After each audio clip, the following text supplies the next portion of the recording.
Sukanta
Subankar, am I audible?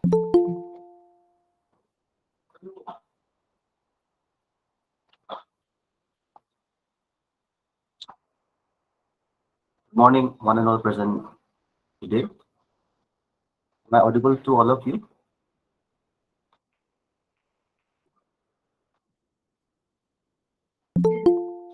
Yes, audible. Audible. Thank you, sir. Good morning, everyone. Today we are here to celebrate Vigyan Utsav, commemorating 75 years of India's independence, uh, popularly known as Azadi Ka Amrit Mahotsav. We have dignitaries from across the country and the popular people from our state. So to begin the program with, I'd like to welcome Dr. Jagdeep Burwa sir, Head in Charge Environment and S&T Division, ASTEC, to deliver the welcome address. I would like to invite.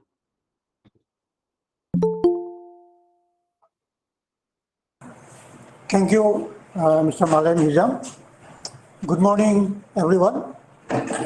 So today we are with our December month program to celebrate this Vigyan Utsav as a part of Azadi Ka Amrit Mahotsav. And this month's theme is Indigenous Technology. I would like to welcome all the dignitaries and invited speakers to this month's webinar. I welcome Dr. Arun Kumar Sharma, Director General of Northeast Center for Technology Application and Reach. The Nectar is now recently doing commendable job in promoting our technologies developed in and around the northeastern region. Then we have with us Dr. Siddhartha Singh, who is an Assistant Professor, School of Agro and Rural Technology, Indian Institute of Technology, Guwahati.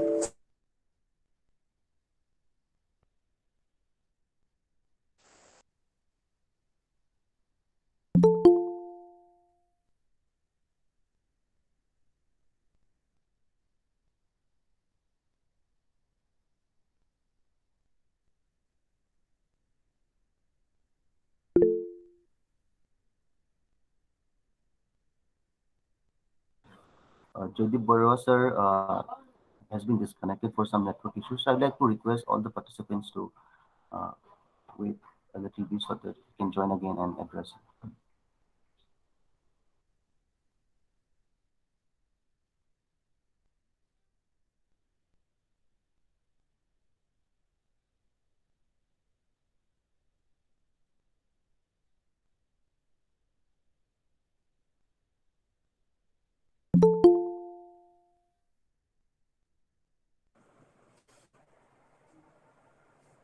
Am I audible now?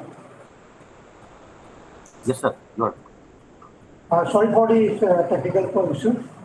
So I welcome all of you that then Mr. Singh IIT Guwahati, who has been doing a commendable job in promoting this rural technology. And we have Professor Devendra Kumar Borua from Tesco University, who will be speaking on the indigenous technology for energy security. And as you know, this indigenous important thing for this Vigyan Utsav and indigenous technology. India, because our main purpose is for Atmanirbhar Bharat. And to achieve that goal, and indigenous technology can play a very crucial role because technology is very critical for accelerated sustainable growth, we all know. And India has already achieved a lot of milestones in space technology, nuclear science, and food security, agriculture, then drug development. And in Northeast also, we have the storehouse of traditional technical knowledge and with little bit of technological interventions that the goal of Atmanirbhar Bharat can be easily achieved. And today we have Nectar, Director General Nectar with us. I'm very happy that Director General himself has taken an initiative to set up one technology demonstration hub at Guwahati, and which will go a long way in promoting indigenous technology, we expect. And as a State Science and Technology Council, we have a very bigger role in promoting and encouraging the development of indigenous technology. In Assam, we have a very research and development ecosystem now with so many scientific laboratories. All are working to develop local specific technology, utilization of natural resources, appropriate technology to utilization of natural resources. I hope that today's deliberations will open up new opportunities for State Science and Technology Council and other scientific institutions to take up indigenous technology as a very crucial uh, issues, crucial tools for sustainable development of this region. With that, I welcome all our invited speakers, participants, and our colleagues from the Different State Council, and also I welcome all our senior officials present here from Department of Science and Technology, Government of India. Thank you very much, and it is over to Maran for continuing. Thank you so much, sir, for the welcome address. So moving forward, the first thing in the agenda is like the keynote address by Dr. Arun Kumar Sharma, sir, Director General, Northeast Center for Technology Application and Research, commonly known as NECTAR. So I'd like to invite Dr. Sharma, sir, to address today's participants. Thank you. Namaskar. Good morning to all of you. I am not keeping my video on because I am traveling. Maybe my bandwidth may be not good, so there may be disturbance. So I will just congratulate ASTEC for taking this initiative for this program for Azadi Ka Amrit Mahotsav. And I would like to present something that basically I am also involved in developing this technology to all of you. I'll not take much time because I have some another important meeting. So and then we can, if somebody is having questions and all these things, we can have a quick discussion also. So I'm just presenting my slide. Uh,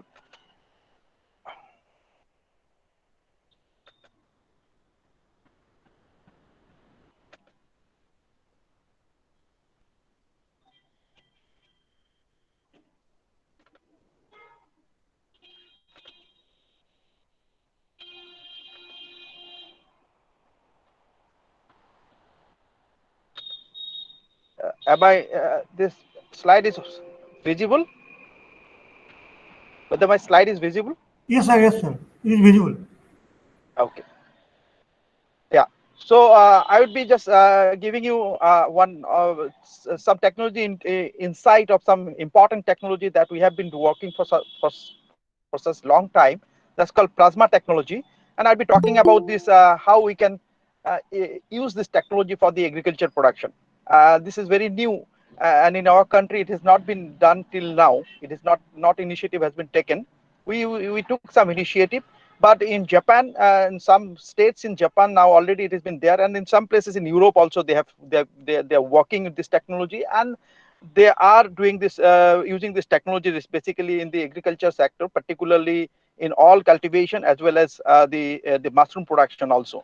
So I will just try to give you some insight. So before going to these things, I would let you know very briefly about what is called plasma and how this plasma is working. Then I will go to this particular specific that what we intend to do with this technology for the agriculture sector. So probably many of you know, but just to give you the glimpse of that, what is called plasma, it's nothing but the fourth state of matter in a very layman term.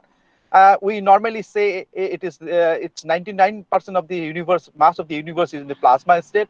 The whole name of the plasma came from a Greek letter. It's somewhat related to biological. It's not related to biological plasma, but we took this nomenclature from the biology itself because in biology the plasma act as a catalyst to stop the blood coming out. It's basically provides an energy to clot the blood. So similarly here also plasma in the fourth state of matter that we call that is energy.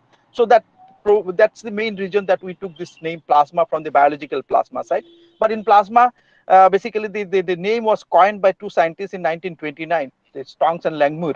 And it's nothing but the combined effect of the electrons and ions basically together. But there are many issues, many conditions it is related to that. It's not like that sodium, if we just dissolve sodium chloride, then it will produce sodium and chlorine. That is also plasma. Says no, but that has to satisfy some other conditions. But I'm not going more details about all these things. So basically where we can find plasma. So these are, we can find plasma because one of the best example of the seeing plasma is nothing but lightning. Then all the lamp, that is neon and fluorescent lamps that we've been using is nothing but the plasma itself. And in laboratory, we can produce plasma. You can see, and this all sun and solar. Sun is the main source of plasma. That's what our main goal is, that to create fusion reactor. Fusion is nothing but the producing sun on Earth. Then stellated and all these things are basically, these are the plasma stars and all. Just to give a glimpse of that, because many of you may not be knowing about this particular states of matter. Maybe you are from different fields, just to provide you some information about that particular state. So this is what we call, and then why we need plasma technology. Our main goal was to create sun on Earth. That's the main goal, and we have been working for that. The many countries are working. I'm very proud to share with you that we have been also working. We are also part of the world community for this international thermonuclear experimental reactor. We have three big fusion reactors in our country, two in Ahmedabad and one is Kolkata. But a byproduct of this technology, because of course we have been, main goal is to create sun on Earth, but as a byproduct of that, we have been doing so many works, and few of them are very important as per the present condition is concerned, as per the applicability in the present condition is concerned, like thin film coating for various applications. I can discuss more on this, particularly all of this on topic on a different field, because it will take more time. So I will not go. Textile industry is having a huge potential to incorporate. Then biomedical application, all the knee, hip implants, where the plasma technology is taking a very effective role. And of course, looking at the present pandemic situation, this technology also can also give a huge boost for the plasma sterilization in the medical field. So these are basically a typical plasma source when you can look at it in laboratory. And I'm happy to share with this. We have two institute here in our in Northeast, in Assam itself. The ISST having a plasma physics division, at the same time CPP Center for Plasma Physics, which is an extension center for Institute for Plasma Research, which is also they are also effectively working on this technology. But I do not know at present whether they are working on technology or they have been working on basic plasma basically. But many of them may be shifted towards the technology oriented. But I have no idea about what they have been working. But they have we have two institute here in Northeast who are effectively working on plasma. So these are, see, you can some food processing plasma can also be used in food processing. There are some. Sir, Yeah. your slides are not moving. Anything? Slides are not moving, sir. Not a single slides are moving? No, no, only we are on the first slide only. Okay. Oh yes, now it is moving. No, now it is going. It is moving. Is it moving? Yes, Yes, sir. sir. Yes, Yes. sir. It is moving now. Okay. So I will not go to the slideshow mode. Probably I'll keep like this way. Because slideshow mode, it is not moving. Yeah. So this is one of the technology. Basically for using there's a typical plasma technology for use for the different applications. So this is one of them. So I am happy to share with this that we are also a member of the International Thermonuclear Experimental Reactor Community. The 7 countries are joined together for this particular big project that we have been doing in the France, a small city of in Cadarache, small city of France. So this is what we have been trying to build the fusion reactor, and hopefully we could be. We are hoping that we could do this the first test by 2036. And the 7 countries are together. You can see that US, Russia, Japan, India, South Korea, China, and European Union. You can see the big reactor. The person is sitting here, so you can now imagine the size of the reactor over there. And as I told you, we have also three reactors. One is called fusion reactor, which have been basically using for only for this basic research concern. We have the first tokamak reactor. The name is called Aditya. Aditya is nothing but Sanskrit name of sun. So it's called Aditya tokamak. Then we have recently developed one tokamak called SST tokamak, superconducting steady tokamak. And we have one SINP tokamak, which is basically not indigenously developed.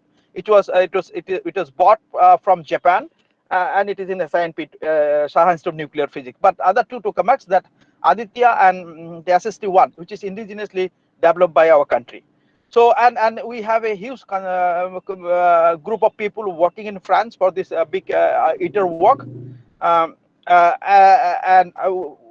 I'm proud to say that we are also part of the same program for the International Thermonuclear Reactor program.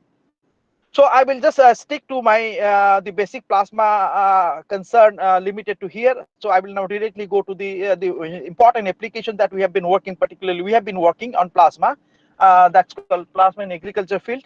But I can just give you one glimpse that in plasma not only can be applicable in a huge way in the agriculture sector, but it is a huge potential of applications in automobile sector, food processing sector, and medical sector.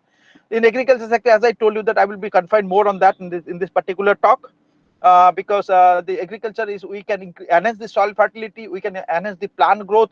At the same time, mushroom technology also playing a huge role.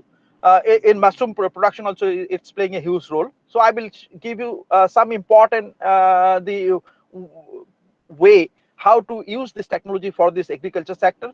And of course, in automobile sector, the huge applications, because you know that all automobile parts are basically use the material called stainless steel or some heavy metal, which is also corrosive and corrosive, and as well as it also it becomes heavy, so the fuel efficiency gets decreases. So now the initiative has been taken. Could it be replaced by some lighter elements or some lighter metals like aluminum? Of course we can, but we need to increase the strength or hardness of aluminum to steel or more than that. The vehicle weight. At the same time, we can increase the efficiency, fuel efficiency. So for that, we need lots of R&D, and some of the work has been done. We, particularly myself, has developed some technology, and that technology already transferred to TVS Motors. Probably this will require another session to discuss more details about that. This is a huge technology that we have developed in our country, and it is effectively working for all automobile parts and tools. Similarly, in food processing sector, we can also use this technology in a larger way for the vegetable food processing, for the fish and meat, and of course all the beverages. And of course, in medical, as I told you, that is a huge potential, because I just want to give you some numbers so that you can imagine that where we are lagging as a country. And we talk about indigenous, we talk about Atmanirbharta. So where we should give more focus and importance to make it, because if you look at the only medical sector, particularly, some of the products are there. I'm just giving you some number to realize all of you, so that we need to make our mindset in such a way. We talk about Atmanirbharta, but how we will basically effectively work for that, that's very important for us at this moment. So as I told you, the medical sector basically per month, this is the government of India data. I'm talking that per month, particularly on the knee and hip implants, we are spending around 600 crores of money, and all the 600 crores of money is siphoning by either UK, US, and France. So we have been there is no contribution from us. So all this, the medical industry which have been working in our country, is basically using 600 crores of fund every month, and the 600 crores of fund every month, it is going outside. So if you just can think about that, to give some thought about that, so that at least 10% of that market you can take it, that's also a huge amount. So I think these are the sectors that we need to look at very critically. And also food processing is a huge sector in our country, but we have very less technology. We have been working as an actor for lots of food processing technology that would be coming up. But as a whole, combinedly, all of us should come together and look at what are the indigenous technology available. It is there. It's many of the CSIR lab, as well as many other the IITs have developed some technology. Somehow this technology has not come up to the for the large scale application. So we need to make some the concern. We need to give some concern, so that all these technologies can be brought together in a place, so that people should come to know. When we talk about technology, we only talk about the technology of our outside technology, and particularly in a country like us, we are more concerned depending on more Chinese technology. So we have to be very careful about to make it, because we have indigenous technology, but we don't have confidence in our academics. So there should be a we need to just bridge that confidence level in such a way, so that all this technology that has been developed in our lab should come together. And I'm happy to share with all of you that for that, NACTAR has taken some initiative to bring the various technologies which has been developed in the lab, to bring in the limelight. and for that we are having a big conclave. I would like to request all of you to come and join in this conclave on 21st and 22nd in Cotton University. So we'll be exposing around 55 different technologies which could be basically useful for the northeastern region.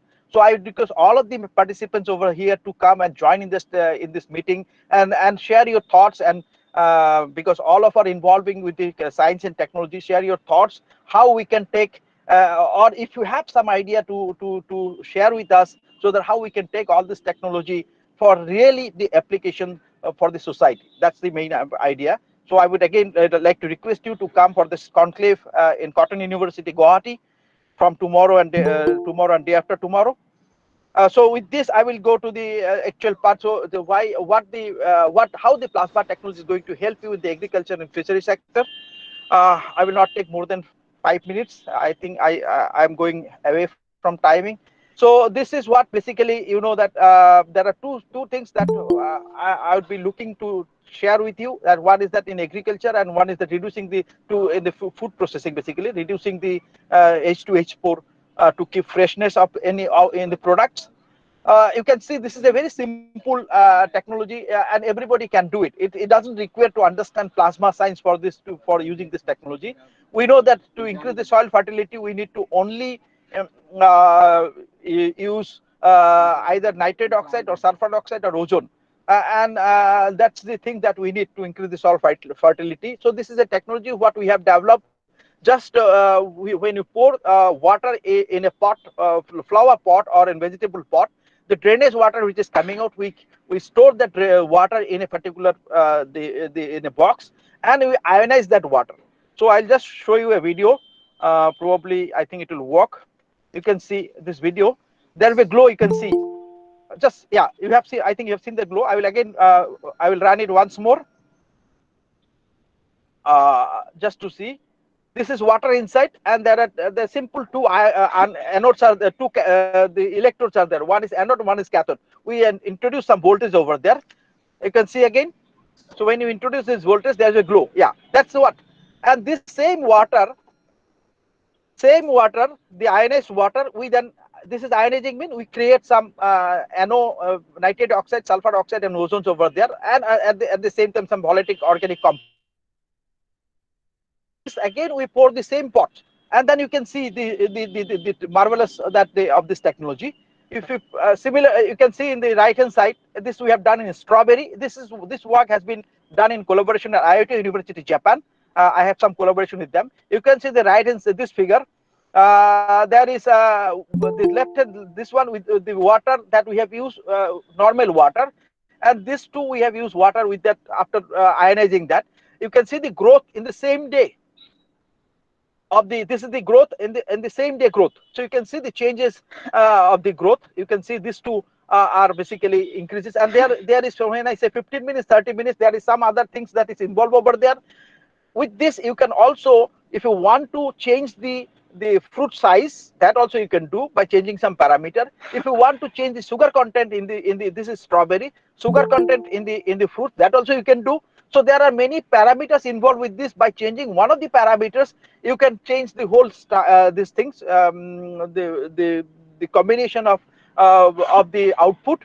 And this is also, there is the all DNA testing has been done, so this is not harmful for it is much better because no chemicals are used. It's a physical process, no chemicals are being used over here, so you can correlate with very close to the organic things. So this, now with this concept, we initiated that to use in a paddy field. So you can see in this figure, the left hand side, which is without plasma technology, and the right hand side with plasma technology, you can see the growth in the same day. So there is nothing, and here you can see the growth already started. Similarly, the onion that you can see in the left hand side, this is I am talking about the growth in the same day when I'm in all cases. So you can see in the left hand side that is just coming, and the right hand side already it is there. So I mean to say, just you increase the soil fertility by ionizing the soil, and that is what the plasma technology has been used. And I can show you that how we do in the paddy field. This is simple things. I can show you that this is this video will give you some idea about that. You can see the sparking in the soil. What spark is taking place with this spark? basically with this spark, that means you have done the you have increased the fertility, and after that you do the cultivation over there. So this is what just a small add on in the machine over there, which is very cost effective, and that increases the soil fertility like anything. So that's what we use in the paddy field. And now for your information, all the IOT province means in the states of one states of Japan, everything it is doing through the plasma technology over there. All the vegetables that you are getting in the market is through the plasma technology. So this is one of the very important technology, and we have used about this technology in our country also in some places, but still in the pilot level. So similarly, yeah, you can see the some scientific inputs that I wanted to share with that. This nitrate, nitrogen, that in NO3, that composition of NO3, where in the soil after using this technology, you can see that how much it is increasing in terms of, this is the concentration ppm. Similarly, nitrous NO2. Similarly, the nitrogen contents in the leaves, and of course, this figure already I have shown you the growth in the on the same day. So this is what one very important technology probably that would lead to make ourselves more atmanirbhar in terms of, because we have, it's not like that we don't have the institute in this region for this. We have two. That's what I told you. We have two institute who have been extensively working on plasma. So why not we involve these two institute to introduce some of this technology, similar technology, and use for our in our paddy field or in cultivation in this region. Similarly, I will not go more details. You can see that we have been working in a huge way in the food processing. You can see this is cucumber that you can preserve here without 7 days. It is nothing happening. This is the actual system food processing, and you can see this top bottom the potato we are keeping over there for the long time. This is what in presence of plasma potatoes are there. So if you want to get more details about that, you can go through this website iota-uac.jp. And Professor Kyushi Takaki is the main person who has been involved in this. He's we are having strong collaboration with him, and if the situation becomes normal, I'll bring him to this region of this country to express his experience with us. Okay. So and then the mushroom sector also, there are I do not know whether this video will work. Let me check. You can it's not working probably. Okay. So what is this? This is a very simple technology, just like the mosquito racket works on the same concept that we can work. We all know the mosquito rackets. The spark is taking place. With this spark, we can use this very similar to that technology, but that is basically enhancing not only the yield of the mushroom. So the mushroom yield is becoming almost 100% by using this technology. It's not almost 100%, exactly 100%. And at the same time, you can reduce the timing. For example, for shiitake mushroom, if the maturity it takes time 40.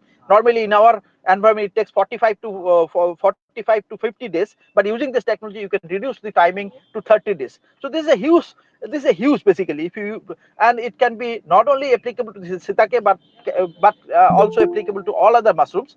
And at the same time, there is a very important application of this technology for this to process it, means drying it. So that dehydrated drying using plasma technology. This is what we need to really use it, because other countries are already initiated. So I thought that this could be a important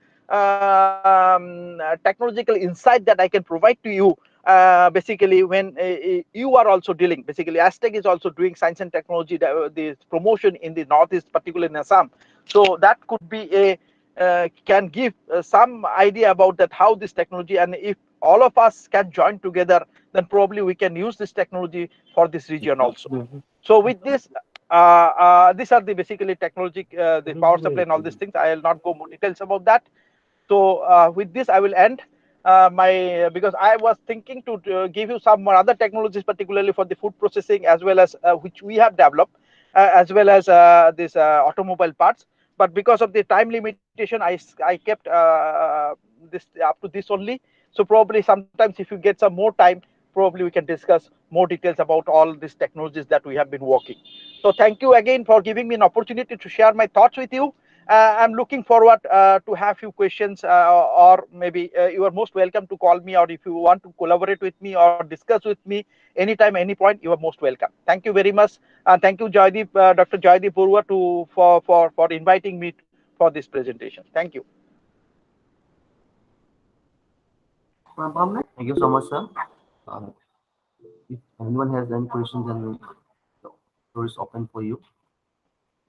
As sir already said that you can also personally contact sir for any kind of questions or any kind of information you want to hear from him. So moving on, we have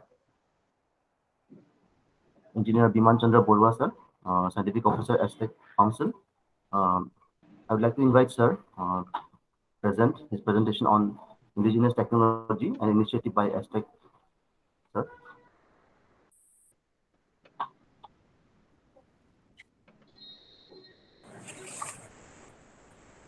Present, sir. Excellent, sir.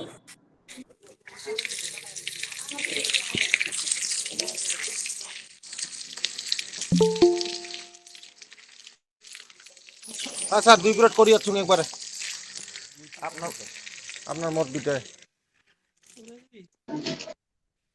কি পাই নাই দেখো জয় নিচে সাউন্ডটা আসতেছে না কম আসতেছে আমার এখানে না মোর আসে I think the presentation should be turned off from Sharma sir's end. I think he has kept the screen sharing modes open. I think.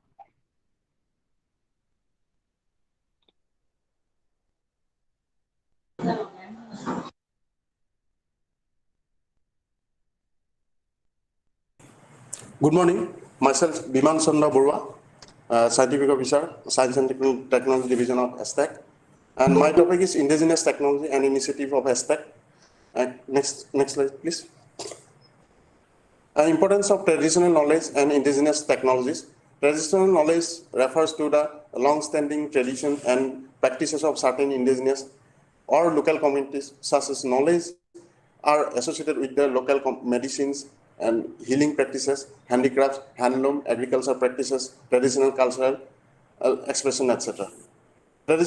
Traditional knowledge plays an important role in the global economy and is valuable not only to those who depends on their daily lives, but to modern industry and agriculture.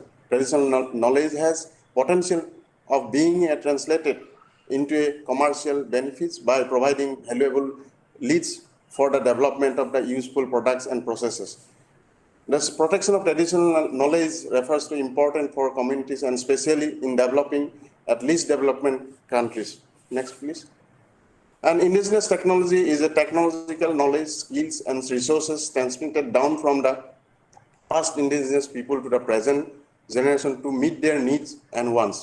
These technologies are generated by means of investigating, designing, developing, and evaluating products, processes, and systems with an intention of solving practical problems. Next slide.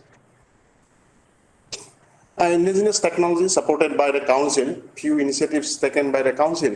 The Innovation Technology Generation and Awareness, we have a scheme. Under the scheme, we are providing financial and technical support to the grassroots level innovators. These technologies generated have directly benefited common people like farmers, artisans, and provide solution to many gap areas of the S&T application.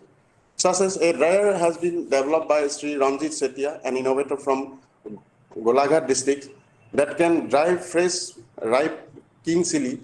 The salient feature of this dryer include no intermittent handling during drying process and lower time period and easy to operate at very low electric load, low operational cost, and can be used remote region where only domestic electric power supply is available. It was patented with the support of our council. Next slide. And another is battery operated paddy transplanter developed by Bhaskar Jyoti Somua and Amar Jyoti Somua from Lakhimpur district. They are the innovator. They have, which is very useful for agriculture field. Another is design and development of a portable thermoelectric generator, Fryolite, by Kaustubh Gopal Goswami. This Fryolite is very useful for remote areas for lighting purpose as well as boiling water. And Mr. Dambodhar Hazarika, he is from basically Lakhimpur, has developed a method of strengthening eroding riverbank by using plastic and net and induce vegetation. In this method, the eroding riverbank is prepared and treated with a polymer nets and locally available vegetation that strengthen it and prevent further erosion thereafter by creating a permanent vegetation riverbank in the area. The council has provided necessary IPR support to Dr. Sri Hazarika for patenting and all. Next. This is the product transparent and how it's work. Let me show the video, please.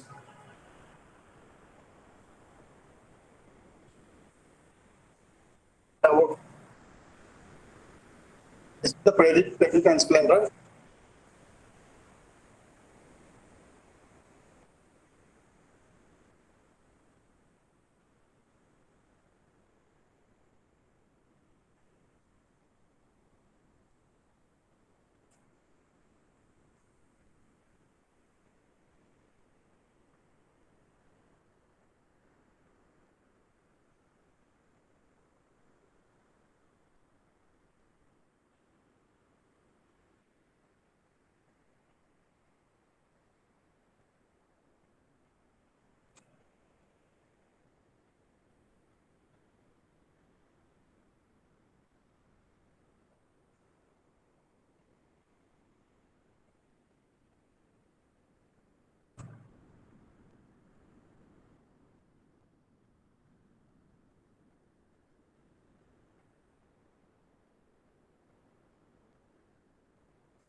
Next slide.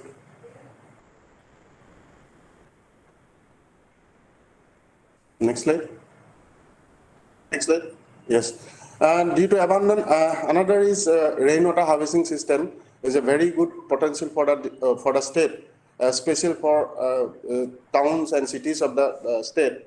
Being an agrarian state, Assamese people are very much dependent on the rainfall for their agricultural activities. In Assamese society, rainwater has been traditionally stored in every household by digging a pond, or the local people of Assam construct water canals named as dong, or to harvest water for irrigation in the paddy field. And ASTEC Council also initiated rainwater harvesting systems in various places of Guwahati. We have inducted rainwater harvesting system in Regional Science Center Khanapara and Simanta Sankardev Kalakhetra and SBI Zonal Office Guwahati for basically creating awareness among the mass. And as a pilot project, we have also inducted this rainwater harvesting system in 10 schools of Assam in different LSE. Next slide, please. And traditional knowledge and technology infusion. Another area is Muga silk of Assam. Muga silk is an indigenous natural golden silk of Assam. It is produced by a semi-wild silkworm species, Antheria assama. The scientific name of silkworm species itself refers to the origin of Muga silk as Assam. The historical evidence can trace back to 320 BC when Kautilya Arthashastra mentioned about the production of Muga silk in ancient Assam. And this Muga silk already been registered as a GI in Assam, GI as a Assam. And next, please. And the Muga fabric in a smooth form has a great demand in abroad, but in the traditional production method, Muga fabrics becomes very rough. To address this problem, a mechanized process manufacturing Muga silk fabric and a process of preparation of soft Muga silk fabric were invented by Mr. Dulal Chaudhary, Guwahati. These inventions are already patented by PIC ASTEC, and portable device for instant detection of mass appreciation by UV absorption capacity of Muga silk, and hence its purity is also a necessity at the moment. And ASTEC has granted project to Dr. Mousami Gogoi from GIMT Guwahati to develop this device. Another Mr. Sandan Keshav from Boko, Kamrup, has developed a natural dye process for Muga fabric under support of ITGA scheme, ASTEC. Next, please. And bell metal craft. The bell metal craft of Assam is a century-old craft which dates back to 7th century AD. Bell metal is an alloy copper and tin. The objects made from bell metal, which are mostly used in the domestic religious purposes, are very famous. However, the craftsmen still prepare the objects manually, adhering to the age-old techniques by implementing the old tools required for burning and shaping the metal. The modernized craft, PIC ASTEC has facilitated the patent filing process for bell metal welding process, which is invented by Pranay Kumar Sarkar and SK Kakoti rooted IIT Guwahati, which already been patented. And then the invention is aimed at repairing of bell metal articles and reduction of scraps and efficient method of manufacture. Next, please. And another is bamboo technology. Bamboo-based crafts occupies an important place among the handicraft of the state. It provides a subsidiary occupation to the cultivators and full-time occupation to the highly skilled artisans who produce fine decorative baskets, furniture, and mats, etc., and commercial scale. Bamboo has been traditionally in building local houses of the states known as Assam type house and Ponioli house for centuries. These houses have good earthquake resistance and also the temperature remain pleasant inside the houses. The cost is also low. Next, please. And a new process has been developed by Sri Manoj Kumar Das, an innovator of Kamrup district. This is under the support of ASTEC, to provide complete house building solution including RCC flooring with substantial reduction of construction material where bamboo splits and whole cump bamboos replace the CGI and asbestos roofing reduce use mainly timber shuttering along with TMT steel bars and concrete too. Two technologies have been generated out of this innovation, namely concreting over bamboo splits, bamboo reinforced cement concreting. An Indian patent has been already granted for bamboo reinforced cement concreting, which was facilitated by ASTEC. Next, please. Now, technology in nutrition, agriculture, and life sectors, Rajiv Lushan Vikas Roy has been developed a hand-operated mushroom compact straw compost bag preparation machine for mushroom cultivation. And the council has also provided IPR facility for this handbag machine, straw compost bag machines. And another area is airy silk culture provides a livelihood to large number of people of the state. Mr. Kaushal Nanda Chaudhary and Sadananda Chaudhary have invented improved airy silk spinning machine. This machine can be used to produce airy silk yarns from degaming airy silk cocoon with increased production rate and superior quality. And PIC, ASTEC, and Council has already supported for patenting and all. These are the few technology developed under the Council's initiative. That's all. Thank you.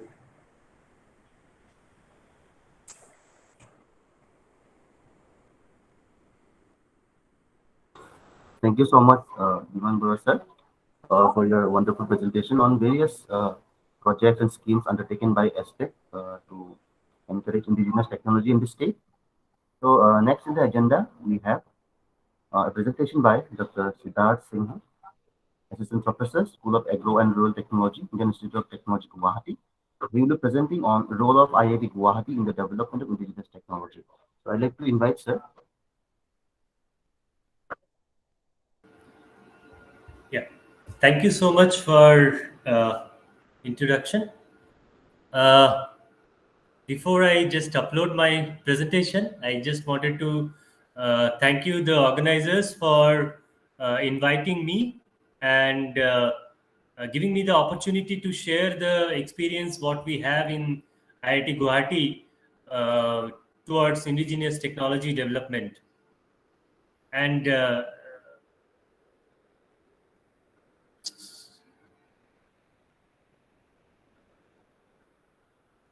please give me a moment. I am just uploading the presentation.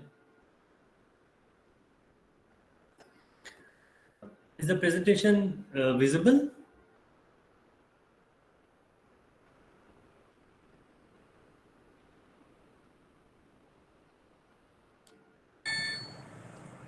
Yes, visible.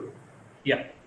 So basically, in today's talk, in few minutes, I'll be covering the experience what we have in IIT Guwahati through our one of the flagship project, which is RUTAG. We just had a mention of RUTAG in the previous talk about development of this bell metal related welding technology. So the same RUTAG experience I'll be sharing, and probably I'll be highlighting the experience what we have gained and the model of RUTAG, which probably can be imitated for many such indigenous technology development. So the team of RUTAG currently consisting of Professor ASTEC, who is the founder coordinator of this RUTAG, and also as a co-PI, I am also there. And apart from that, there are other project staffs and PhD students who are involved in this project. So if you look at the RUTAG is a flagship project now under a department or under a school of agro and rural technology of IIT Guwahati, which is a new department which established in 2016, particularly focused to disseminate the scientific and technological interventions to the rural sector. So, if you look at those interventions, the biggest intervention is probably development and dissemination of indigenous technologies. And if you want to go for indigenous technology dissemination, I'm not going to go into the nitty-gritty of definitions of what is indigenous technology because it has already been covered by previous speakers. Of course, technology which is developed in the lab and then it is going to the field is somewhat a very established model. But when we talk about an indigenous technology, it is also about knowing a technology which is there for maybe with the community or with a very local area, and then you want to learn the technology. Perhaps sometimes you want to modify, and then again you use that technology in some other context or in some other geography or maybe in the same geography. Now this becomes a little tedious task, and then it requires a whole lot of other activities also. And our School of Agro-Rural Technology exactly does that. It creates specialized human resources through our MTech and PhD program, and also we try to give training to these innovators, farmers, or anybody who is having some kind of acquired knowledge which can be converted into a technology. We do provide consultancy to various agencies in the rural sector who is trying to implement or develop such technologies. And of course, this is such a complex game. You cannot do that alone. So we do interact with other government and private agencies at various facets of technology development and technology dissemination. And of course, if we have to see that in future also those indigenous technologies or indigenous knowledge systems are preserved, one very key activity is to be done, that is creation of business model, creation of entrepreneurship around that. And that also is one of the activity what we do in our School of Agro and Rural Technology. We are a team of 18 faculty members who are coming from various backgrounds. Some are from renewable energy, some are from soil management, solid waste management, plant tissue culture, biotechnology, food science, etc. So this is actually about the school where I belong, and the school's the structure which actually contributes to indigenous technology development. However, the genesis of this school is uh, basically through a project called RUTAG AD or RUTAG Northeast. This Rural Technology Action Group is a project which was initiated by then Principal Scientific Advisor to Government of India, Dr. R. Chidambaram, back in 2006. And the very year, along with 5 different IITs, IIT Guwahati also initiated the same RUTAG in IIT Guwahati. The project was initiated by Professor S.K. Kakoti, and of course, it started scouting the technologies which are existing there, trying to modify and upgrade so that it can be disseminated in a way that the people can get maximum benefit out of it. And those technologies can be any, it is sector agnostic. It can be agriculture sector related, textile sector related, etc. Now, for this indigenous technology development or strengthening, the model what RUTAG AD followed, like any other RUTAG chapters elsewhere in other IITs, what I just mentioned, is the local chapter interacts with the beneficiaries directly, like farmers, NGOs. There are many times that the farmers themselves will not have the knowledge to come to a organization like IIT, or they will not have that what we say as ability to cross talk, so that they can understand what is their need and to convey that need to the technology provider like us or an ICR system. We have to work through NGOs or voluntary organizations. So that RUTAG local chapter, they interact with these farmers and NGOs and voluntary organizations periodically, and then finds the problem or the technological interventions which is required. Sometimes that can be a technology which is existing there, but which requires a slight modification. Then once the gap is known, what we do is we interact with the other technical institutes so that we can find that whether the similar technologies are existing there or not. If the technologies are existing, then there is no need of reinventing the wheel. So what we do, we help the institute, like that can be an ICR research station, to implement that technology to the particular group we are looking for. And that's how the cycle goes on. And the technologies are coming from lab to field. Sometimes it might happen that there is no existing solution. In that case, we take up those projects, and at IIT Guwahati, we try to shape them up into a full-fledged technology and give it back to the beneficiaries.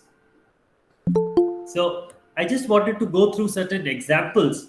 These are apparently may look like an individual example, but these are also excellent stories or case studies where it not only emphasizes the importance of indigenous technology, but it also gives a way that how an indigenous technology can be shaped up and given back to the community. So the first example I wanted to cover is this paddle-operated potter's wheel. So we all know that this traditional chak or this wheel system is there throughout the India and even beyond our country, where people make potteries using this kind of chak. But if you have noticed, this is a very tedious job, and the productivity is extremely low. Also, when RUTAG got this project back in 2007-8, they found that the people who are involved in this pottery making, they had to go through such a what do you say such human labor that it causes a whole lot of pain and other diseases, and their average life becomes shorter.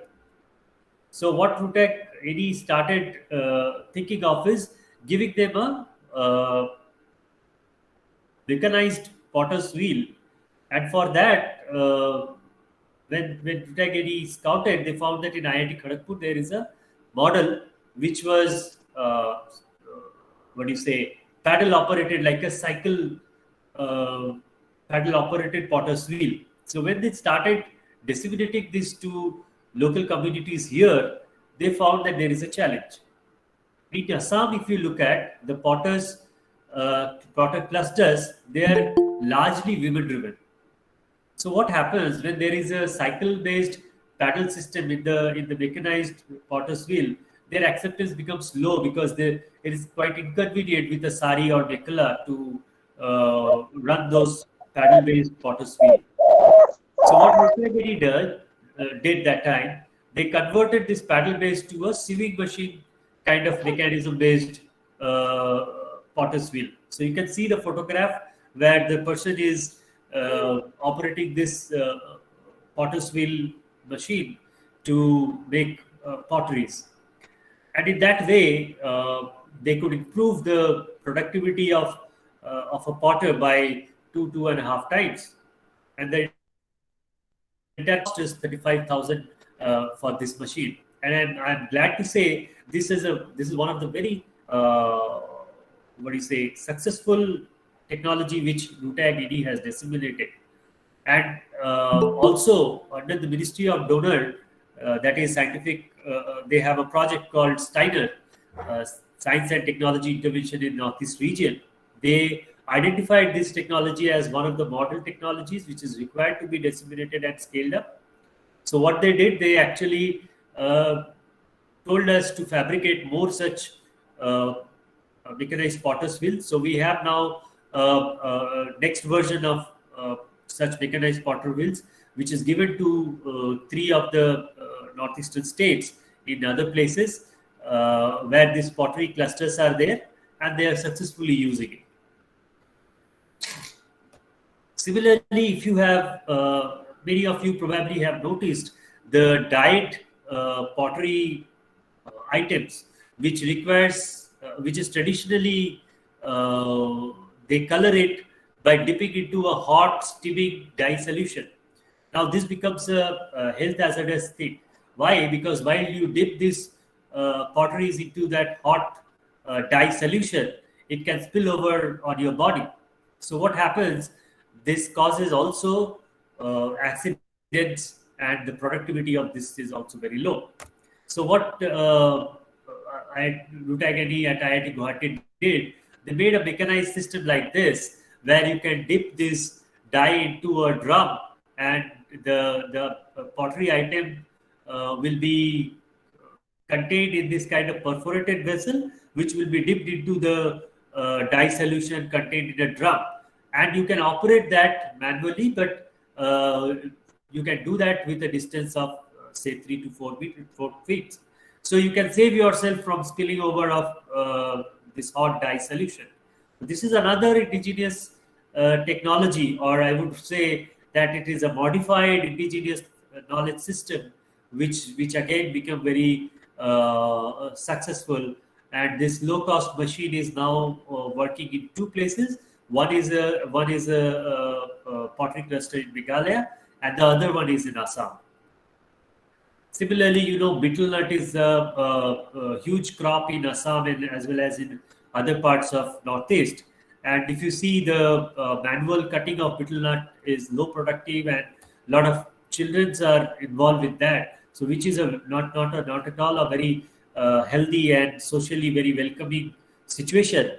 So for that also, there is a betel nut cutter developed at a low cost and given to this Assam Mahila Samiti, Mahila Samatha Samiti, which is an NGO.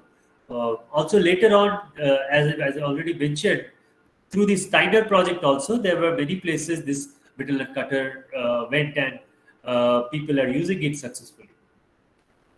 Similarly, another example is heavy duty bicycle, which is nothing but a modification of the traditional bicycle so that it can carry huge amount of load, so that in the hilly terrain also, where the power driven vehicles are not at all possible, ladies and gents both can carry 150 to 200 kgs of load for bringing their agriculture product to the immediate market. Similarly, another successful example of such indigenous technology is many of you might have seen or might have noticed that in the hilly areas, particularly where cattle like yak and mithun is reared, there uh, uh, the because of winter season, the feed availability becomes very less. So what they do, they store these feed materials during the summer days, and they use it during the winter time. But for that, because if you look at this agriculture residue based feed, or the feed which is traditionally used, they are voluminous in nature. At this high volume of feeds, storage is a big issue. Also, they go bad when you want to keep it for 6, 7 months. So, what can be the alternative? The alternative is condense them into a compact pellet. If we can compact them, it can not only stay for longer period of time because of the reduction of the surface area, but also it can store in a smaller space. And that is what exactly was the intervention what Rutageri did. This hydraulic based as well as manual feed block machine were developed and given to this National Research Center in for yak and National Research Center for Mithun, so that they can disseminate that to farmers who are rearing yak and Mithun, and they can utilize this for storage of their feed during the winter season. And this also became a very, very successful model. But of course, when I say successful model, there are two things we have to keep in mind, that successful model for one particular case might not be the successful model for every case. Now, for this particular example itself, I can tell where recently somebody else wanted to use this for regular cattle feed, not for yak and mithun, so that they can pelletize and use this feed for longer period of time. And they found that this is usable only if you have a particular composition of the feed. That means the feed itself should have some binding component, so that when you compress it with this machine, they can stay longer. So this is one problem we are working on, so that this feed machine can be utilized for even for broader purposes, not just the feed which they are using for yak or mithun. Similarly, our previous speaker has also mentioned about bamboo-based interventions. So this is another intervention where this bamboo extracts, which we often call as vinegar, which is produced traditionally, like you can see the photographs where it's produced in a way where a lot of smoke generates, which is not at all an environmental friendly option. And also people who are operating these, they suffer from pneumatic complications. So for that, a mechanized system has been developed for creating this bamboo vinegar, so-called bamboo vinegar. And as you know now, because of the organic mission and other initiatives which requires agrochemicals, which is not of synthetic origin, this bamboo vinegar is a great product, because bamboo vinegar can not only they are not only utilized in traditional knowledge system as medicines, but also for veterinary medicine, as a biopesticide for crops. So for producing such vinegar with a consistent quality and for with a higher productivity, this kind of intervention is really something which is required. Now, another commodity from Northeast which is to be looked upon is eri silk, which is a big commodity in Assam. So again, Northeast chapter of RUTAG, they have developed a series of interventions in the textile area, starting with, I would say, this eri cocoon opener, which is for opening up the eri cocoon and creation of the fabric can be used. And in that way, the manual opening, which has a very low productivity, can be multiplied by 7.5 times, 7.5 times, and one can produce 750 grams of yarn per day. Then, as I said, Rutag has always tried to also intervene through networking and bringing people who are having those knowledge, but they don't have the conduit to transfer that knowledge for development of indigenous knowledge. So one such example is where engineer Dulal Chaudhary, who is a innovator himself, developed certain intervention in the Eri silk area. He got involved with Rutag and he is currently also one of the advisor in our School of Agro and Rural Technology because of his not only his capability as an innovator, but also for his deep knowledge about the geography and Indian knowledge system which is existing in the northeast part of our country. So the interventions are like power loom, which is designed by him and patented, is actually working here next to the EPIP Amitgaon. There is a full-fledged unit which is hosting it. Similarly, hand-to-bobbing winding machine, also cord winding machine. These are small interventions to mechanize and improve the productivity of the handloom sector. Sectional wrapping machine. I am just going through it. I am not describing it in much detail, but of course, if anybody is having any question or wants elaborate discussion to happen, that can happen today or that can happen anytime in future. You are always welcome to come to our School of Agro Rural Technology and to also Rutag project.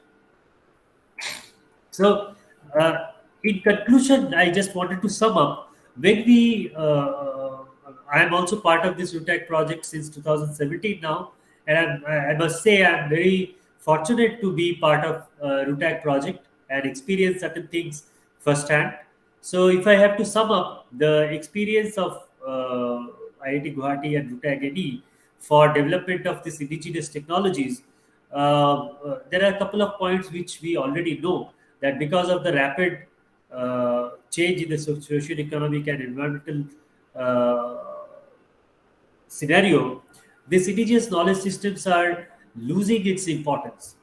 Losing its importance in the sense people are not having the reliance on this as much as earlier.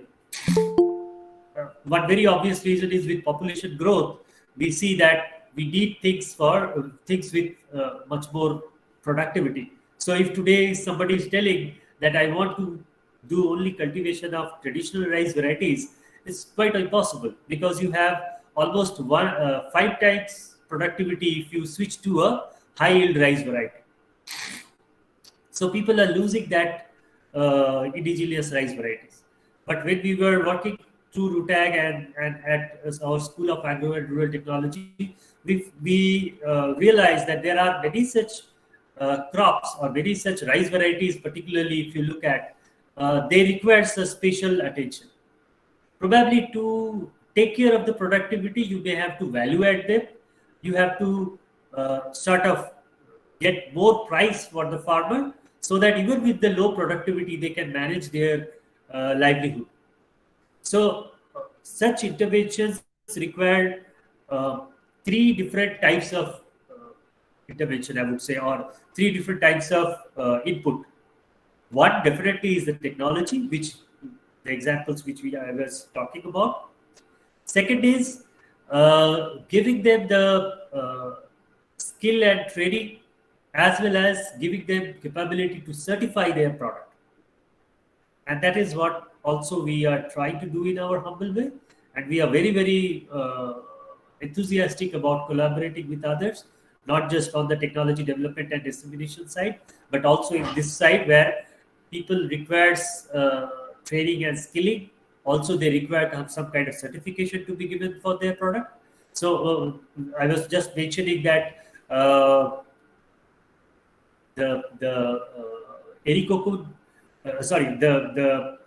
feed block machine. For that, the feed blocks, if they have to commercially sell also, they require some kind of certification. Particularly when they want to sell it as an organic product. So it is not about just only giving them the machine, but also we should train them to use that. Also, we should tell them how the product also can reach to the market. So that is where the third intervention comes, that the socioeconomic part of each of these technologies requires to be uh, where the beneficiaries or users to be oriented towards the socioeconomic part of each of these technologies. So these are the three different dimensions we have to take care if we really want to see those indigenous knowledge systems or indigenous technologies are surviving. Because otherwise, these are very small volume technologies. There are some technologies where we can work. I have not mentioned them. Or also, we are as a school of agricultural technology, we are working on. We found that those technologies are often what we call as jugaad based, and often that is given or that is taken care by just one particular person or one particular community or one particular NGO. So in that case, what happens? There are two major challenges. One is the fabricators or who will be developing the machines for actually physically developing the machines for them will not be very much interested because it's a one-time job. It cannot be scaled up. So we have to see that how these technologies can not only use in one particular community in a best way, but also how robust their use can be. And the second challenge is how the machines or the interventions what we are giving can give maximum economic benefit and orient them towards some kind of business idea. So these are the two challenges which definitely any person who is trying to strengthen the indigenous technology would follow. So that is where the way forward is, and I'm very much hopeful that together we can achieve this. So that's all from my side. Thank you very much for listening to me, and I'm really I'll be honored if there are further questions. And again, thank you very much to the organizers for bringing me here. Oh, thank you so much, Dr. Surasat, for your wonderful presentation on various innovative technologies that are being implemented across Assam. So we will be having the discussion session at any point of time, but as we are running out of our time, so we'd like to Yeah. proceed with our next agenda. Okay. So next on the agenda we have a lecture by Dr. Devendra Chandra Burwa, sir, Professor and Head Department of Energy, Tezpur University. He will be delivering his presentation on development of indigenous technology in energy security in the context of Assam. May I invite sir to present your presentation? Thank you. I first sincerely thanks inviting me for this Vigyan Utsav that is organized as a part of this Azadi Ki Amrit Mahotsav as a team of indigenous technology. It is a nice opportunity for me to learn a lot as well as to share some humble experience that I have. Dr. Zaidi Borua, head of this ASTEC Council and Science and Technology Division. My other co-participants or co-speakers today, Dr. Arun Kumar Sharma, Engineer Biman Chandra Borua, Dr. Siddhartha Sinha, and all the colleagues who have attended this Vigyan Utsav. My theme or my talk that is being titled as Development of Indigenous Technology in Energy Security in the Context of Assam. I hope I am audible to you. I will be presenting few slides. Also help me to know whether it is being properly visible.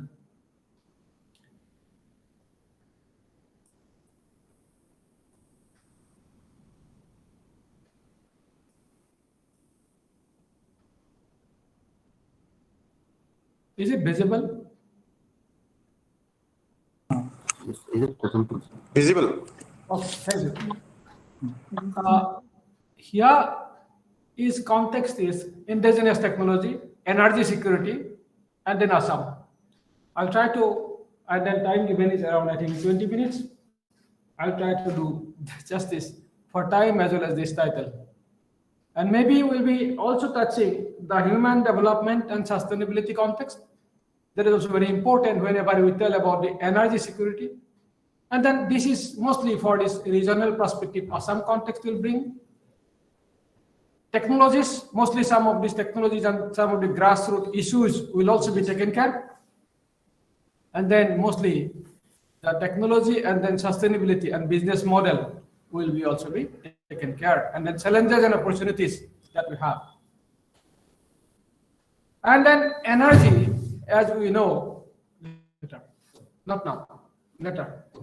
Energy that we know, all known, but to open up the discussion, to tell up how it is working, we should understand the journey of the energy. And then the problem that we are facing now, I think these pictures are showing the system of energy that is supporting this development, human development, and then what was there at the prehistoric age now, and then what we want, and how we'll have to, now it's a compulsion for us to sense the energy that we are relying or happily relying on the fossil-based energy system. It started with the biomass energy system, even if we consider history. Please go in the full slide mode. Is it okay? Yes. Yeah, okay, yeah. Thank you.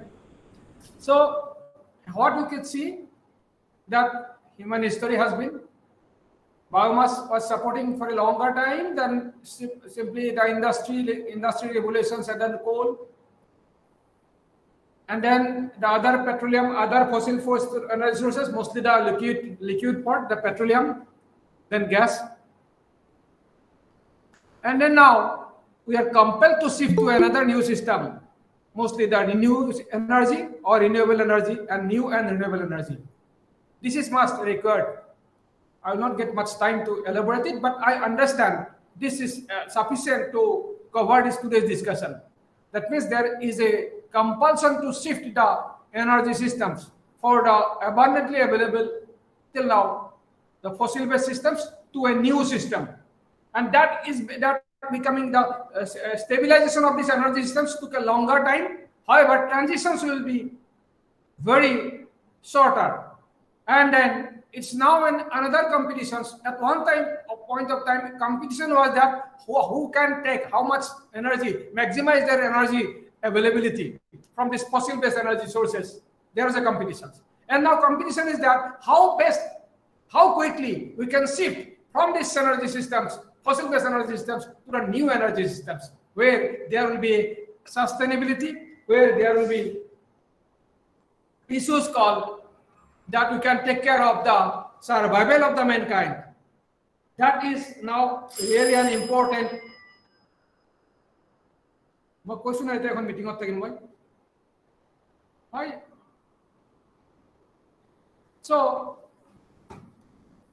this is really an issue that we'll have to take care. And then the new energy system itself should be a secured one. And then when we tell about this shifting of the energy systems from this old fossil-based energy systems, coal, 60 to 70% of the support is still there for electricity productions, heat productions, or other industrial support. And then gas and other sources, your petroleum. I don't think that we need to explanation for that. Our reliance on that. And then also it has been conclusively evidenced that the support of these energy systems and then human development index, an index which has been taken care of this longevity, knowledge, standard of living, which everybody's aspirations, every notions, every individual's aspire, and there are some statistical index. And then numerically it has been found that there is a correlation between the availability or excess of the quantum of energy per person, per annum or per day, whatever the time period, and then the human development index that is being estimated statistically. It is found that the human development index, if you see overall the regions over the globe, ranges between less than 0.3 to 0.9 and above. There's an index that reflects how health, what is the health of general health of the population, what is the level of education of the populations, what is the livelihood or income of the population. That is being combined, and then it has a relationship with the your availability of energy. Mostly here I am considering this electrical energy. And then this is given by again another mathematical or numerical your index, that is electricity consumptions, kilowatt hour per capita per annum. And it also finds that some regions are here where development is also S4 as reflected by 0.3 of development index, and the electricity consumptions per annum per person is also less than 800. And some regions very prosperous, they are lucky to get the energy as high as 4,000 kilowatt per person per annum by all the activities. Maybe in next slide I'll show you. And their development index is also 0.9 or above. This is the aspirations, development goal. And then now we'll have to sense this electricity is most of this electricity that people are now enjoying is 70% or more are coming from these fossil-based sources. If we drastically stop these fossil energy sources without having an abundant alternative in terms of the resources and in terms of the technology, then again there is another danger that development things will be hampered. So we can see that, for example, India, among the globe, if you see these bottom plots are showing this globe, while when we consider, so when we compare our nations, India, with other nations, we are now, I think, today morning only I checked, another source, it is around 1,275, yet less than your 1,300. But other regions, world average is 3,225, where country like Norway is as fortunate as to get maybe 24,000 of this energy. This energy consumption that they are getting are lucky. Maybe there may be two reasons. One, that they have abundant resources. Another is that their population is less, or maybe both. But every country, us also, we also want to maximize it, because otherwise development is not possible. And in India also, the other curve that is showing also the regional disparity.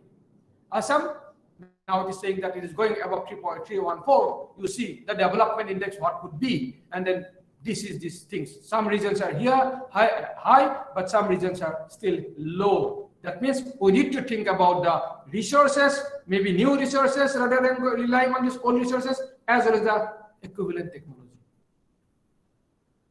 What I was much impressed by this very nice paper publications by SP Sukhatme.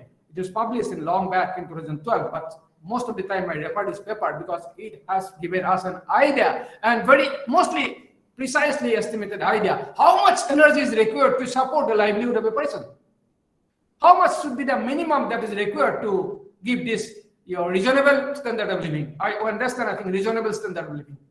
I'm not thinking that I need a Burj Khalifa, but still I need a home where I can comfortably stay. I need in some communications where I can move from one place to another place with a reasonable satisfaction. And I need some places where I can interchange my need. I can get my needs. I can pay commercial things. My kids should be able to read or stay happily, getting proper illuminations during dark. Some communications, IT and things should be available. All these things, agriculture should be go on. So how much is required for individual things?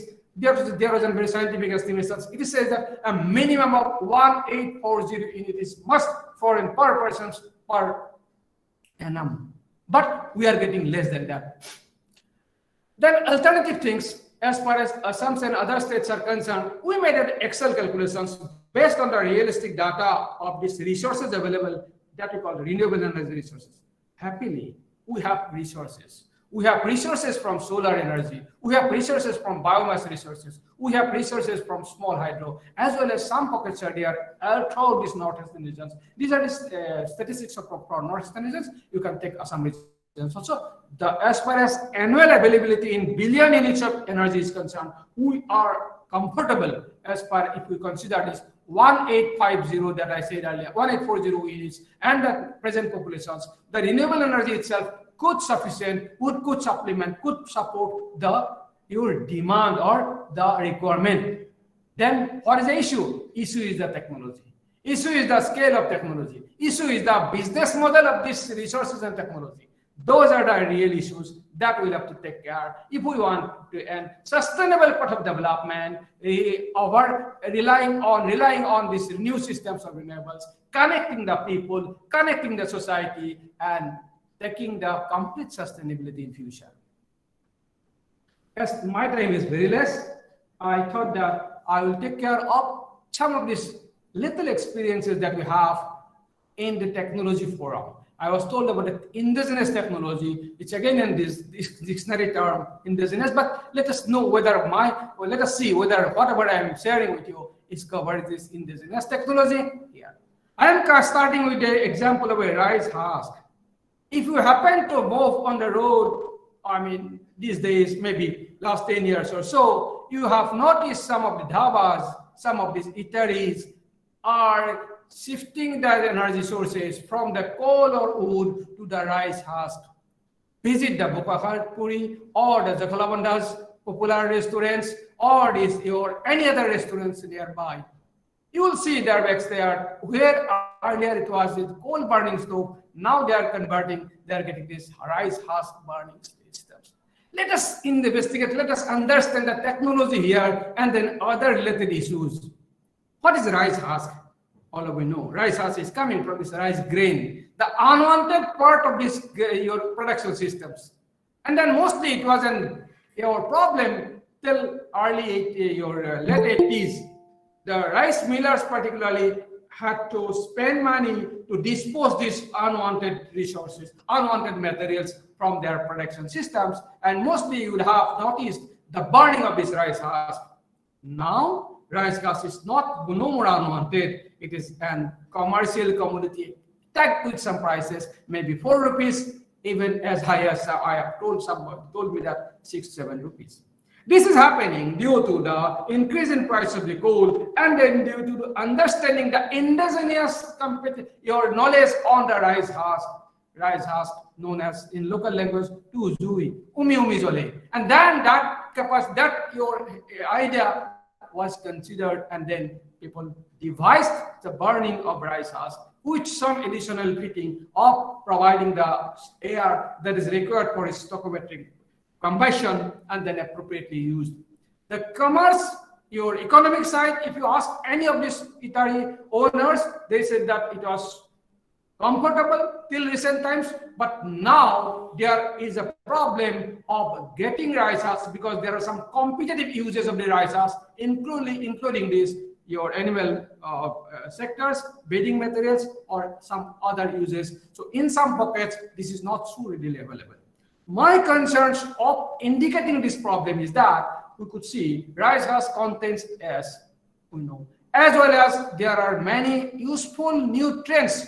I mean nutrients, crop nutrients, both major nutrients as well as micronutrients. And then these nutrients are useful. What is happening in this particular case? That dhaba I covered in one of this your tour located at Bargang. What I interacted with the Bargang means while visiting Lakhimpur after Biswanath rally. While interacting with the your owner, I learned that rice husk is bought from the mill or some nearby area, and the earlier he has a problem. He said that now I do not have a problem. Somebody collected. It is a bit old. Recent visit, he said that rice husk I am not again shifting to this other fuel because this financial economic reasons that is not good. But when it was used, or maybe in some places still it is used. Though this is being carried out by those small tea growers, according to him. What is happening here? The crop nutrients that is coming from the rice field is robbed to or taken by this another field. There is a tea. So this may again create an imbalance of the nutrients if we consider the sustainable development model. We'll have to understand these small issues while dealing with the technology development, while dealing with the resource utilizations. This is one example I'm citing to you. Second example I'm coming to you, again, rural resources and technology development. I'm giving these photographs from one of the villages. Presently, I'm walking in near Tezpur in Bihuguri development block. This is purely and only livelihood is the farming. You have seen this still in last season. Though we have enough mechanizations, number of tractors, power tillers, and all machines have been increased, but there are pockets and there are regions where predominantly used by this bullock farming or animal farming, and then local use basic plow. This is okay. I'm not coming to the focus. I'm coming to the focus here is that resources. They have enough animal in the village, and they are producing more than 2,000 kg of cow dung. Mostly cow dung is kept because they consider it the resource for fertilizing or manuring their field. It is being dumped on the rainy seasons. You could see the bottom three diagrams, top three diagrams is giving you the health of the crop or the status of the crop growing, your process of the crop growing, and this bottom three diagrams is giving the animal cow dung storage and then cow dung conditions after rain. What remains? What is there in the cow dung? Cow dung is an hydrocarbon. Cow dung contains a very useful hydrocarbon having loaded with many methanogenic and other useful bacteria, and then it is also contains enough nutrients. All the nutrients that is required for the crop is available here, and then availability of the crop nutrients increase if it is processed through this cow, human, and others. This is an indigenous knowledge people have, and cow dung is used mostly. Cow dung is not your non-commercial commodity. However, the method of storage, method of keeping it for the seasons when they need it, the time is more. During that time, the nitrogen, ammonia volatilization is one issue. Second is that percolating most of the useful nutrients from the root zone of the crop to deeper layer or even polluting this environment or water. How to take care of this issue? To take care of it, we had an indigenous technology all over India that is called biogas system. This cow dung, if we can store or use it during this your time itself of its productions means daily it will be produced in a reactor, very simple reactor, only very simple and well-known reactor, and mostly it is used since independence or before independence in India. And then this technology having all strength and all potentiality to address all the most of the sustainable development goal of the UN, most of this this dreamed more mandate, still not being popular or not being taken its progress. It has cow dung you give, get your biogas and the digested slurry is a nutrient-rich product. And that can be handled, that can be taken care. Some part can be considered as a fuel, that gaseous fuel, methane. And this methane requirement is there. Most of these households either rely on this wood, fuel, cutting, deforesting, or taking care of, going against these forestations, and or relying on this export grade LPG, where there is also hurdles to reach the remote area. Local available resources in a simple technology has a capability to produce, to fulfill their need, and it has been proved in many places that can do. But there are some other issues concerning its productions, the fluctuations of these productions, and then these are mostly technologically, scientifically known issues.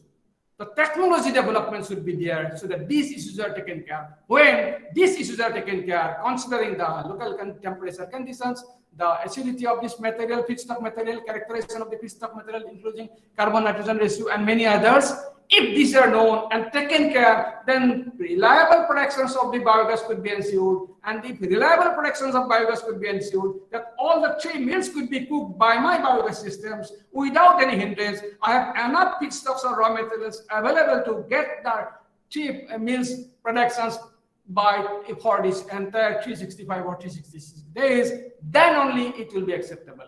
So this needed an attention of all concerns in the technology development. And then more so, why not we can think of getting the inside data through the sensors, through into my mobile.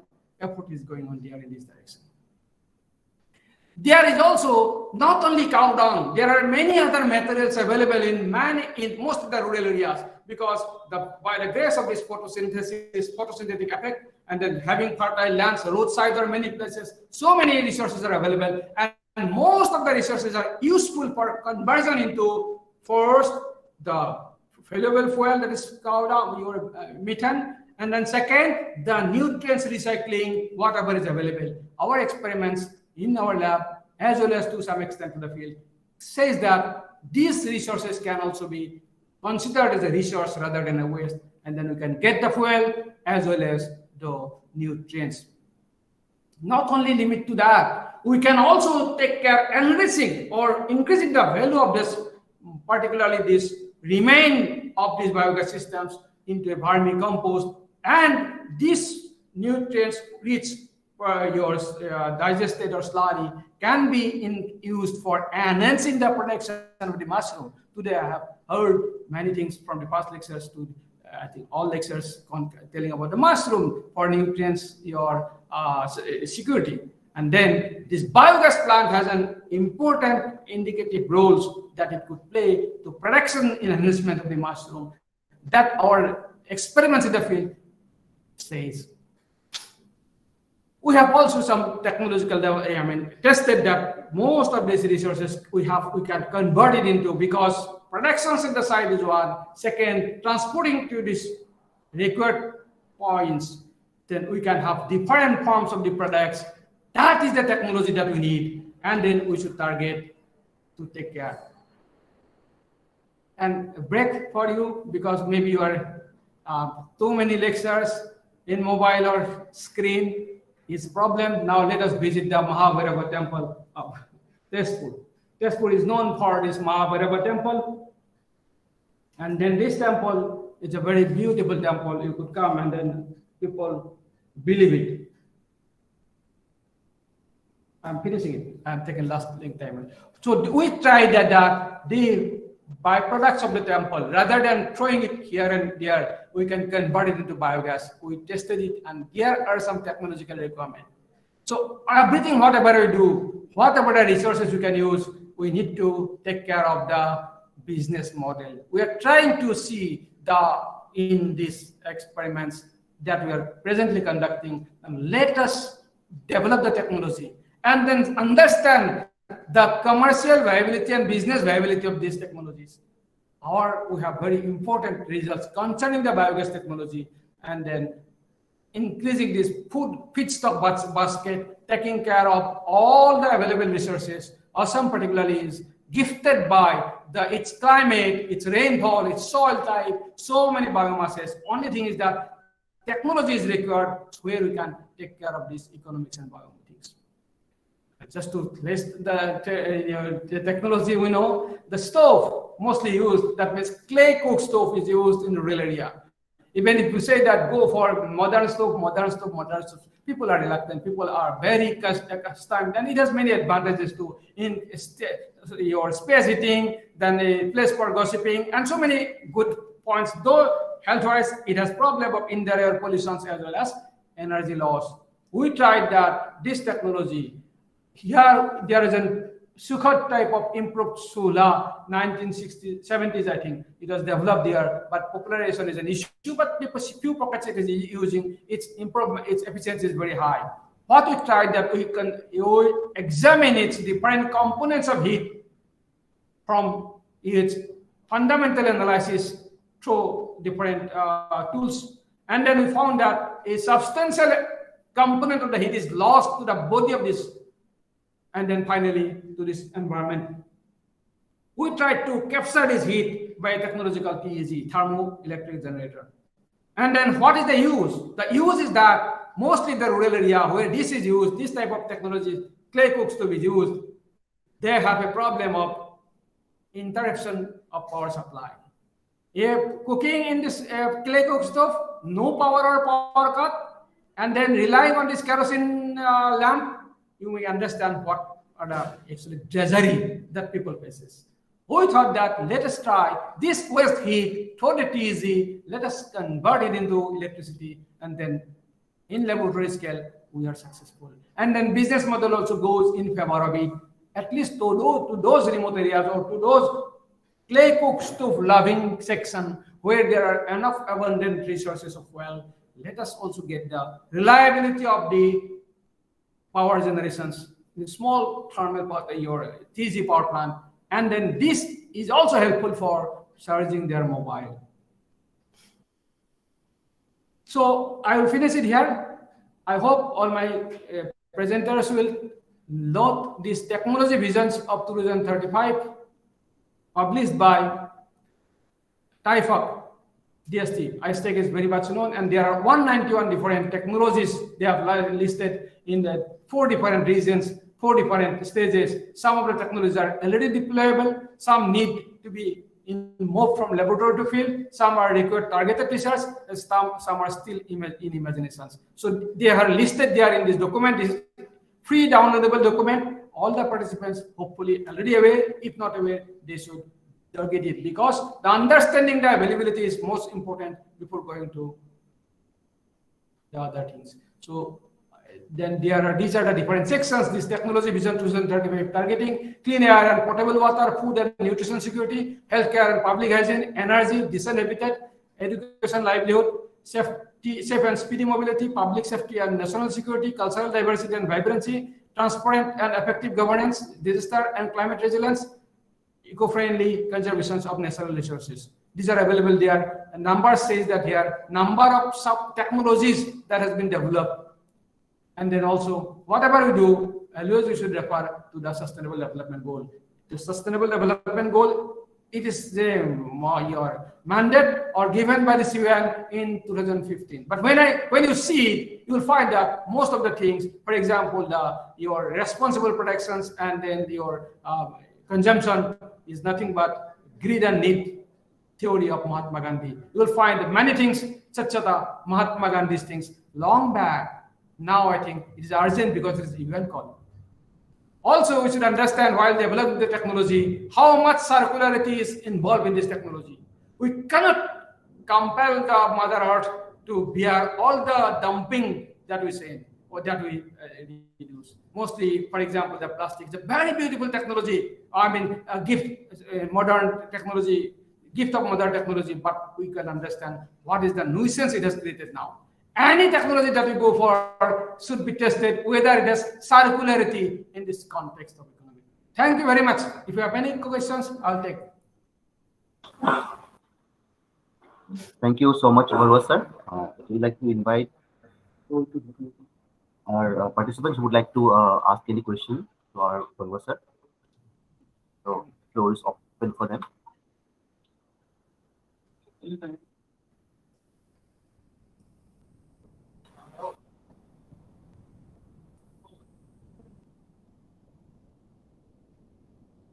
No issue. I have given my email ID in chat box.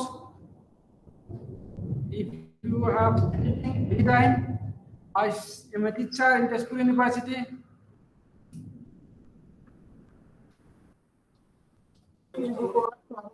Sir, as we see that participants are, I think.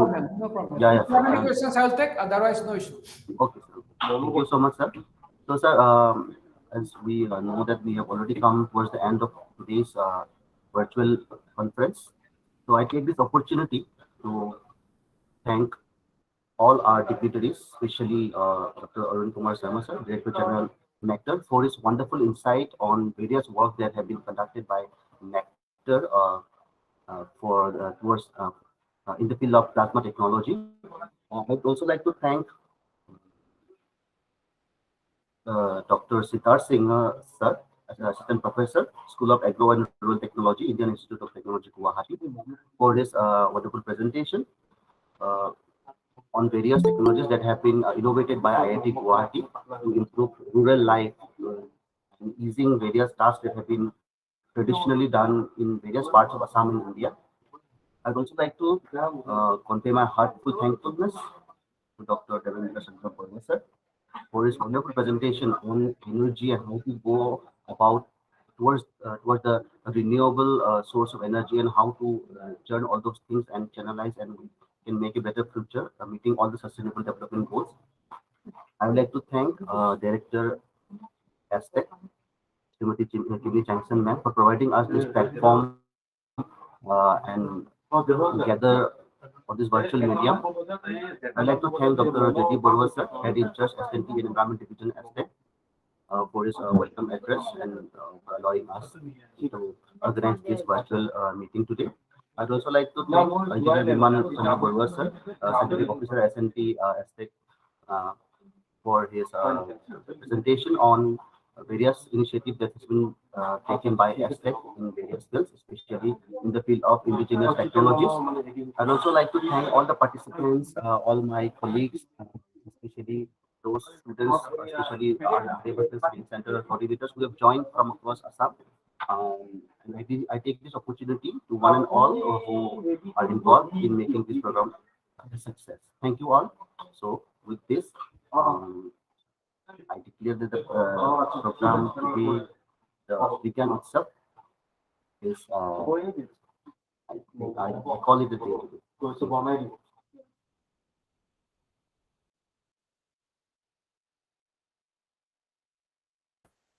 Thank you.